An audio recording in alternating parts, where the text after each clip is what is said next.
आज हम डिस्कस करेंगे osmo regulation in terrestrial environment के बारे में। और अगर हम बात करें अपने टाइटल में वर्ड टेरेस्ट्रियल इन्वायरमेंट की, तो हम देखते हैं कि जो खुश्की पर पाए जाने वाला इन्वायरमेंट है या खुश्की वाला इन्वायरमेंट है उसे टेरेस्ट्रियल इन्वायरमेंट कहते हैं, और खुश्की पे पाए जाने वाले जानवरों को टेरेस्ट्रियल एनिमल्स कहते हैं। जैसे यहाँ पर हम अपने सामने डायग्राम देख रहे हैं, और इस डायग्राम में हम देख रहे हैं कि मैमल, जैसे यहाँ पर हम देख रहे हैं रेप्टाइल, एम्फीबियन, बर्ड्स, हम देख रहे हैं कि ये वो एनिमल हैं जो कि खुश्की पर पाए जाते हैं।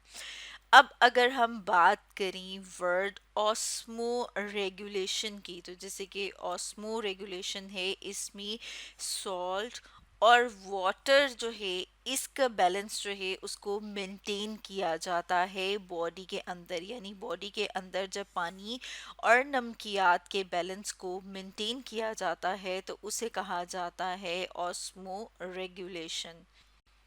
तो हम ये देखेंगे कि किस तरह से जो टेरेस्ट्रियल इन्वायरमेंट में पाए जाने वाले एनिमल्स हैं वो अपनी बॉडी में वाटर वाटर और सॉल्ट को बैलेंस रखते हैं, उसका बैलेंस जो है वो मेंटेन रखते हैं।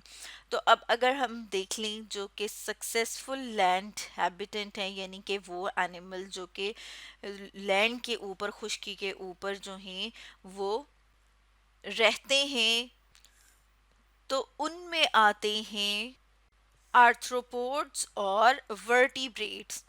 आर्थ्रोपोड्स की बात करें तो जैसे यहाँ पर हम अपने सामने देख रहे हैं कॉकरोच, ये भी क्या है, आर्थ्रोपोड है। या हम कहते हैं कि जो इंसेक्ट्स होते हैं, हशरात होते हैं, वो भी क्या हैं, वो भी आर्थ्रोपोड्स हैं।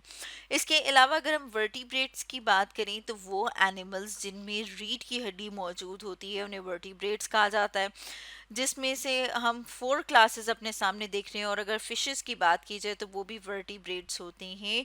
लेकिन क्योंकि हम बात कर रहे हैं टेरेस्ट्रियल इन्वायरमेंट की, यानी कि हम देख रहे हैं कि वो इन्वायरमेंट जो कि हम कह रहे हैं कि लैंड या खुश्की का है, उस पे पाए जाने वाले एनिमल्स में ये जो हैं, जैसे कि मैमल्स हैं, जैसे कि हम यहाँ पे बियर देख रहे हैं, और हम स्नेक देख रहे हैं, सांप को देख रहे हैं। इसके अलावा फ्रॉग जो कि एम्फीबियन है। इसके अलावा बर्ड्स की बात करें तो हम देखते हैं कि इनके अंदर बहुत सारी ऐसी एडॉप्टेशंस हैं जिसकी वजह से ये सक्सेसफुली लैंड के ऊपर रह पाते हैं। अब अगर हम one by one in adaptations को देखें तो सबसे पहले हम बात कर लेते हैं वाटर प्रूफ एक्सटर्नल कवरिंग की, क्योंकि जो खुश्की पे पाए जाने वाले जानवर हैं उनके जो बॉडी के अंदर पानी मौजूद है वो बॉडी से बाहर ना जाए, और इसी तरह से अगर बाहर से कोई पानी है तो वो बॉडी के अंदर जो है वो एकदम से ना आए। इसके लिए उनकी बॉडी के ऊपर जो कवरिंग मौजूद है वो किस तरह की होती है, वो वाटर प्रूफ होती है, जैसे कि यहाँ पर हमने अपने सामने लिखा है।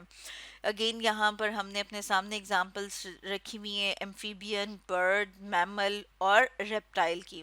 तो अब अगर हम इनकी स्किन की बात करें तो उसके लिए हम अपने सामने एक और स्ट्रक्चर ले आए हैं, और इसमें हम देख रहे हैं कि जो स्किन है उसकी जो अपर लेयर है जिसे कि एपिडर्मिस कहा जाता है, वहाँ पर ख़ास किस्म के सेल्स मौजूद होते हैं। और इन सेल्स में क्या मौजूद है, कैरेटिन। और यहाँ पर हम देख रहे हैं कि ये वाले जो सेल्स हैं इन्हें हम कह रहे हैं कि ये डेड केराटिनोसाइट्स हैं, और यहाँ पर हम देख रहे हैं केराटिनोसाइट। और इनकी मौजूदगी की वजह से क्या होता है कि जो बॉडी के सेल्स उसके नीचे प्रेजेंट हैं और उनके अंदर जो वाटर है वो बॉडी से बाहर नहीं जा सकता। या फिर हम कहते हैं कि बाहर जो खुश्की है और अगर वहाँ पर धूप पड़ती है तो उसकी वजह से बॉडी के अंदर का जो पानी है वो इवेपोरेट नहीं होगा। यानी कि ये क्या करता है, ये प्रिवेंट करता है वाटर लॉस को, यानी कि पानी को लॉस होने से बचाता है। और कहाँ से बचाता है, एक्सटर्नल सरफेसेस से, क्योंकि हम देख रहे हैं कि ये वाले जो स्ट्रक्चर्स हैं ये बॉडी की जो ऊपर वाली कवरिंग है, जैसे कि यहाँ पर हम देख रहे हैं कि इन एनिमल्स की जो ऊपर वाली कवरिंग है उनमें की कवरिंग जो है वो इस तरह की होती है, जैसे यहाँ पर हम देख रहे हैं। उसके नीचे हम देख रहे हैं खास किस्म के सेल्स जिन्हें कि मिलेनोसाइट्स कहा जाता है, जो कि मिलानिन प्रोड्यूस करते हैं जिसकी वजह से हमें कलर नजर आता है। और जैसे कि हमने बात की थी कि आर्थ्रोपोड्स जो हैं वो भी सक्सेसफुल लैंड प्लांट्स हैं, यानी कि वो भी खुश्की के ऊपर जो हैं वो आराम से रह सकते हैं, सरवाइव कर सकते हैं। यहाँ पर हम अपने सामने डायग्राम ले आए हैं, उसमें कॉकरोच, और हम देख रहे हैं कि इनकी बॉडी के बाहर जो है वो एक हार्ड कवरिंग मौजूद होती है जिसे कि एक्सोस्केलेटन कहा जाता है। और ये एक्सोस्केलेटन जो है वो किस चीज़ से मिलके बना हुआ होता है? काइटिन से। और ये जो है ये वाटर प्रूफ होता है। तो हम देख रही हैं कि वाटर प्रूफ एक्सटर्नल कवरिंग, जिसमें हमने एम्फीबियंस, बर्ड्स, मैमल्स, रेप्टाइल्स और आर्थ्रोपोड्स को देखा। अब अगर हम एक और एडॉप्टेशन की बात करें तो यहाँ पर हम देख रहे हैं storing and excretion of solid waste. तो ये भी एक एडॉप्टेशन है जिसमें कि हम देखते हैं कि अगर हम एनिमल्स की बात करें, हम वेस्ट मटेरियल की बात करते हैं, तो हम देखते हैं कि जब हम कोई फूड का इंटेक करते हैं तो उसका ब्रेक डाउन होता है और उसमें से न्यूट्रिएंट्स एब्जॉर्ब हो जाते हैं और बाकी का जो मटेरियल है वो बॉडी से बाहर एक्सक्रीट कर दिया जाता है। जब हम खाना खाते हैं उसमें प्रोटीन्स भी होते हैं और जो प्रोटीन्स हैं जब उनका ब्रेक डाउन होता है तो उससे नाइट्रोजनस वेस्ट बनते हैं। तो यहाँ पर हम अपने सामने देख रही हैं थ्री टाइप के नाइट्रोजनस वेस्ट, जिसमें के एक्वेटिक एनिमल्स जो हैं वो अमोनिया की फॉर्म में नाइट्रोजनस वेस्ट को रिलीज करते हैं। लेकिन हमने क्योंकि बात करनी है टेरेस्ट्रियल इन्वायरमेंट की, तो टेरेस्ट्रियल इन्वायरमेंट लैंड पे रहने वाले, उसमें हम देखते हैं बर्ड्स को और हम देख रहे हैं मैमल्स को। तो हम देखते हैं बहुत सारे बर्ड्स, रेप्टाइल्स, इंसेक्ट्स और लैंड स्नेल जो हैं वो नाइट्रोजनस वेस्ट को रिलीज करती हैं यूरिक एसिड की फॉर्म में। और जो यूरिक एसिड एसिड है वो लीस्ट टॉक्सिक नाइट्रोजनस वेस्ट है, यानी कि सबसे कम नुकसानदेह जो है वो नाइट्रोजनस वेस्ट यूरिक एसिड है। अब अगर हम इसको देखें तो हम किस तरह से कह रहे हैं कि ये हम कह रहे हैं कि एक तो ये लीस्ट टॉक्सिक है, तो इसका मतलब ये है कि इसको बॉडी से बाहर एक्सक्रीट करने के लिए मिनिमल यानी कम से कम पानी की ज़रूरत होती है। जबकि अगर हम कंपेयर करें अमोनिया को, तो हमने यहाँ पर देखा है कि अमोनिया ज़्यादातर इक्वेटिक एनिमल्स जो हैं वो अपना नाइट्रोजनस वेस्ट जो है वो अमोनिया के फॉर्म में एक्सक्रीट करते हैं, क्योंकि उनके पास जो है बहुत ज़्यादा वाटर उनकी बॉडी में मौजूद होता है, तो वो बहुत ज़्यादा वाटर के साथ अमोनिया को रिलीज़ कर देते हैं। लेकिन जब हम टेरेस्ट्रियल एनिमल्स की बात करते हैं तो हम देखते हैं कि उन्होंने अपनी बॉडी के अंदर ज़्यादा से ज़्यादा पानी को स्टोर करना होता है ताकि वो लैंड लैंड पर जो है वो सरवाइव कर सकें। तो उसके लिए जैसे कि हमने बात की है कि बर्ड्स हैं, रेप्टाइल्स हैं, इंसेक्ट्स हैं या लैंड स्नेल है। जैसे कि आपने देखा होगा कि जो आपका गार्डन है, बाग है, वहाँ पर आपने स्नेल्स देखी हुई होंगी।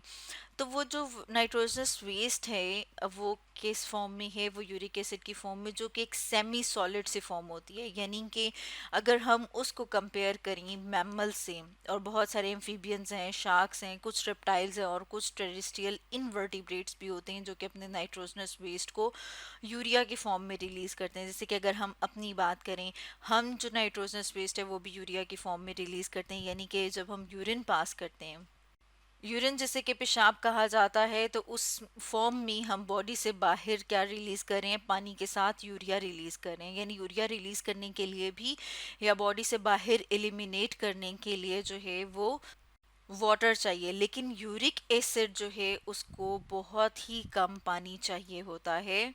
और ये जो है इसे कुछ टाइम के लिए स्टोर किया जाता है क्लोएका में। क्लोएका जो कि यहाँ पर मौजूद होता है, जैसे यहाँ पर हम अपने सामने डायग्राम देख रहे हैं ना, ये वाला जो रीजन है इसे क्लोएका कहा जाता है। और कुछ टाइम के लिए इसे यहाँ पर स्टोर किया जाता है ताकि मज़ीद जो वाटर है उसको रीअब्जॉर्ब किया जाए। और बाकी जो हम देखते हैं कि वो वेस्ट जो है वो किस फॉर्म में होता है, वो जो यूरिक एसिड है वो सॉलिड वेस्ट की फॉर्म में होता है।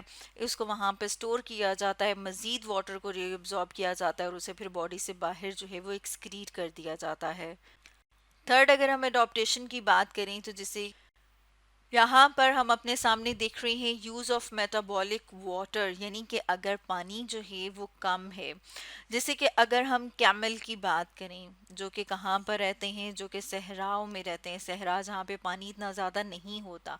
तो ये क्या करते हैं कि जो इनका फूड है, फूड के अंदर क्या मौजूद है? ग्लूकोज मौजूद है।